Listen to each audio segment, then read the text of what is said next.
Morning, everybody. I'd like to welcome you, all our invited guests, stakeholders and fellow colleagues here today to Mountjoy Prison. It is a privilege for me as the Governor of Mountjoy and for my management team and staff to support the launch of both the Irish Prison Service Strategic Plan 2023 to 2027 and the Irish Prison Service Drug Strategy 2023 to 2026.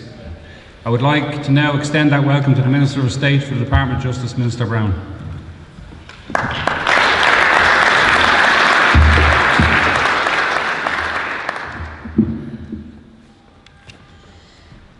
Thank you very much and good morning, everybody, and thanks everybody for coming out this morning. It's my great pleasure to be back here in Mountjoy Prison on what is a really important milestone for the Irish Prison Service. In fulfilling your responsibilities for providing for the secure and humane care for those committed by the court, you've looked to continuously improve and grow as an organisation that invests in rehabilitation and education and provides opportunities for a crime-free future. An organisation that harnesses technology and other innovative approaches to better support staff, those in custody, and of course their families. An organisation that is a catalyst for positive change and a positive place for work. And the Irish Prison Service Strategic Plan of 2023 to 2027 and the much anticipated drug strategy of 2023 to 2026 are very much reflective of those thoughts. I'm delighted to join with all of you to launch these two very important strategies, and my very special thanks to the Director General, Karen McCaffrey, the members of senior management and the wider body of staff for all of the work that you have put into these very important strategies. I also want to thank and to welcome those of you who have joined us from the wider criminal justice system and the numerous agencies and bodies that work in partnership with our prison service. Your presence reflects the fact that achieving the goals of the Irish Prison Service requires the input and requires the support from a range of different disciplines. Director General, this strategic plan, which I understand is your second since taking up your role, clearly builds on your vision for the service over the coming years. It builds on the previous plan, under which the Prison Service realised a number of significant achievements, including the completion of the new accommodation at Limerick Prison, the repurposing of the training unit in Mountjoy Prison to accommodate older male prisoners who may have special requirements as they age, the implementation of video calls for family visits and for court hearings, the commencement of a data analytics project to support performance and risk management of the service.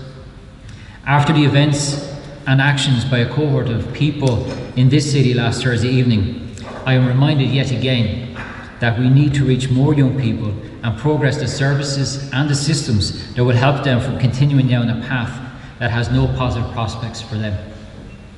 Every cent invested in our young people is worth it, and I will continue to press the case for greater investment in and a further expansion of the youth diversion network right across this country.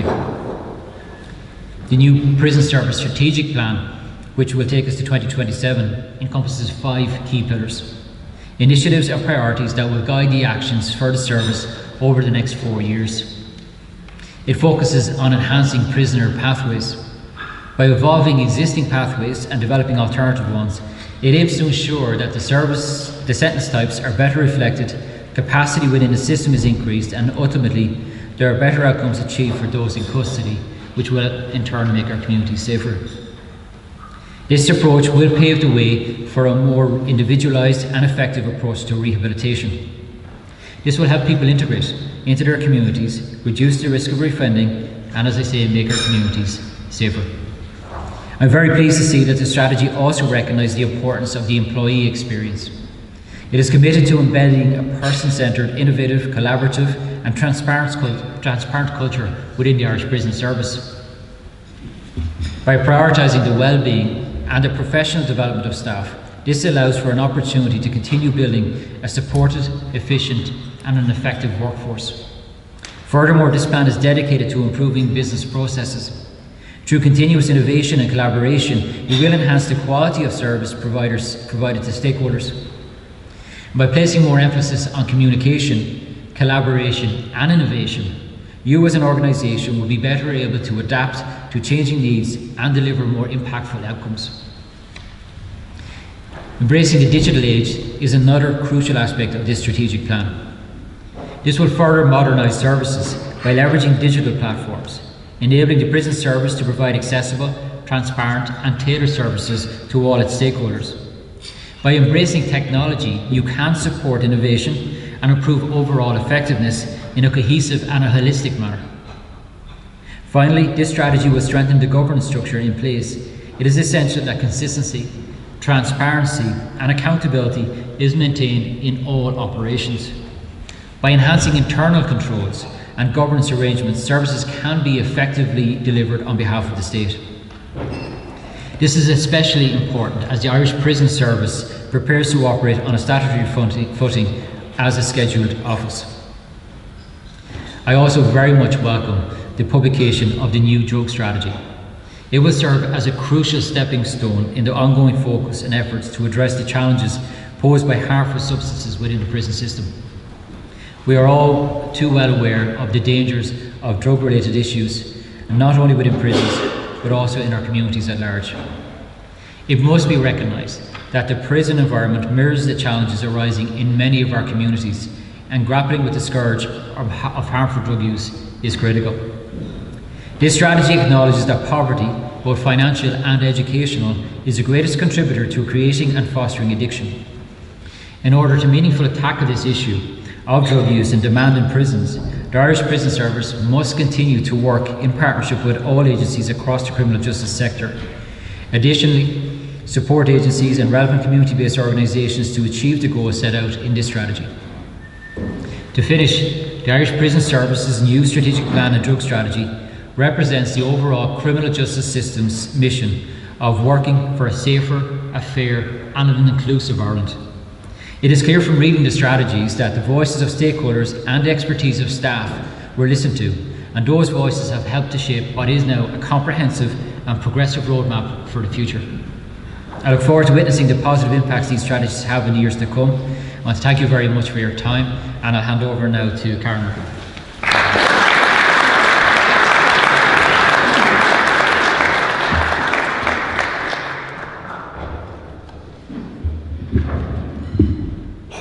Good morning, everybody. It's my great pleasure to welcome you all here to Mountjoy Prison for, as the Minister says, the launch of two reports or strategies, our strategic plan for the next 5 years and our drug strategy.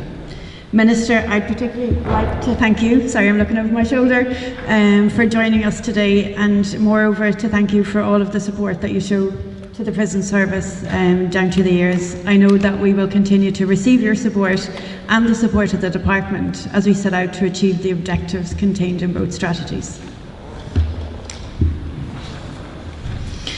As most of you will know, the presence of illicit drugs within the prison environment presents numerous obstacles and problems within the prison community. Drug use leads to negative health consequences while increasing violence, self-harm, bullying, and ultimately jeopardises safe and secure custody, rehabilitation, as well as disrupting good order within our prisons. The Irish Prison Service drug strategy provides a comprehensive framework and clear measures for tackling drug use over the next 3 years.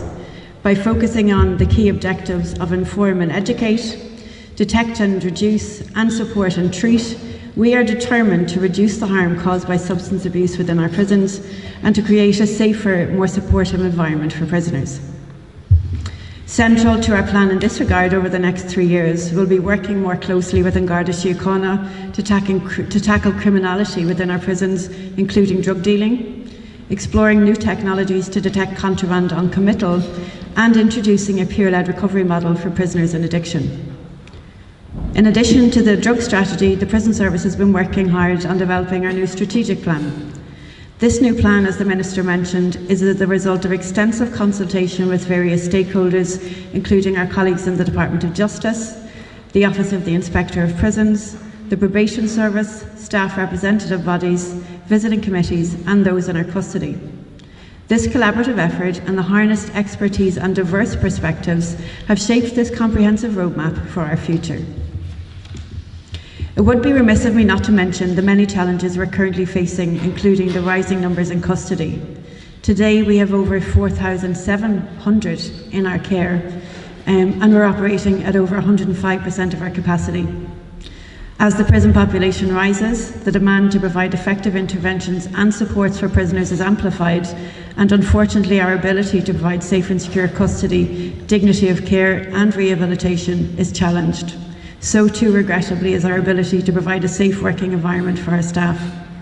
However, the challenges we face do not curtail our ambition to ensure that our prisons remain places of hope, rehabilitation and opportunity. We've delivered significant transformational change in recent years as a result of our strategic planning and the unwavering dedication of everybody who works within our service. The accomplishments we've witnessed thus far are a testament to the power of purposeful action. Today, as we unveil our new strategy, we embrace the continued progression of our service, confident that we will build upon the achievements we have already realised. The contributions made by our staff and our stakeholders in the formulation of this plan is recognition of the important role we will all play working together to turn our strategic objectives into reality. This plan is very much our plan. Minister, as you've said, this strategy is our roadmap for the next 5 years and sets out how we will continue to operate as a world-class public service organisation. I would like to thank everybody here who has contributed to the development of this strategy. We've learned much from our experience over the last strategic cycle. Throughout the last number of years, in parallel to the organisational response to managing the COVID-19 pandemic, we were successful in continuing to really realise our goals.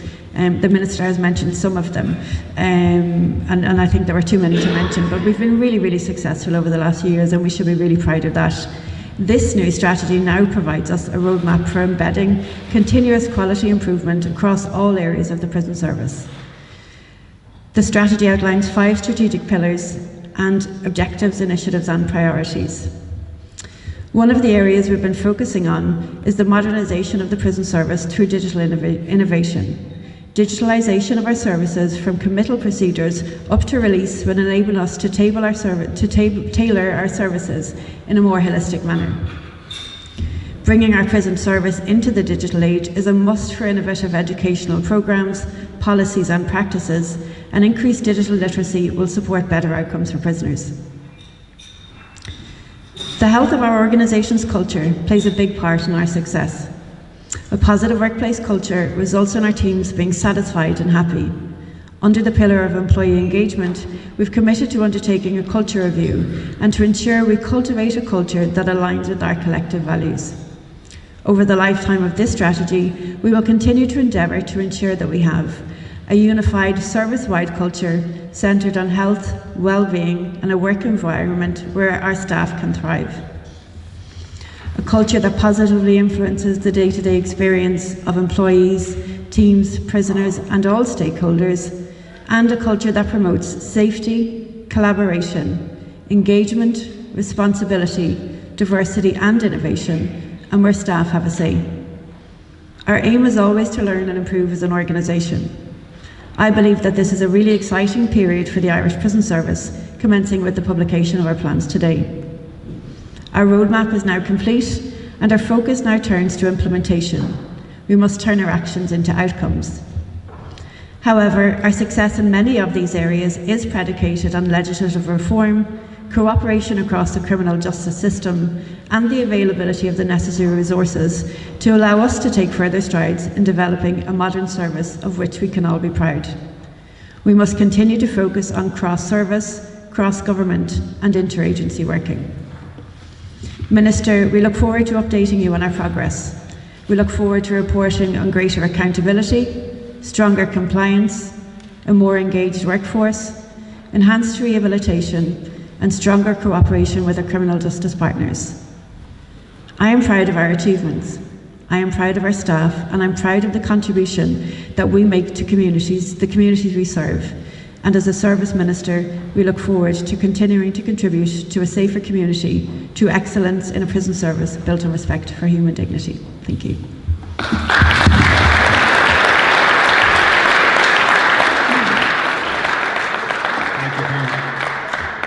I'd like to once again thank the Minister for attending today and the Director General for the opportunity to launch. And I'd like to once again thank everybody here in attendance and invite you now to have some light refreshments. The chiefs have just restocked up the back there for anyone who's hungry. And just to make everybody aware, the museum is open for anybody who hasn't visited, and Chief Goynan will be your host today in the museum if you wish to have a tour of the museum after you leave the prison. Okay, thank you.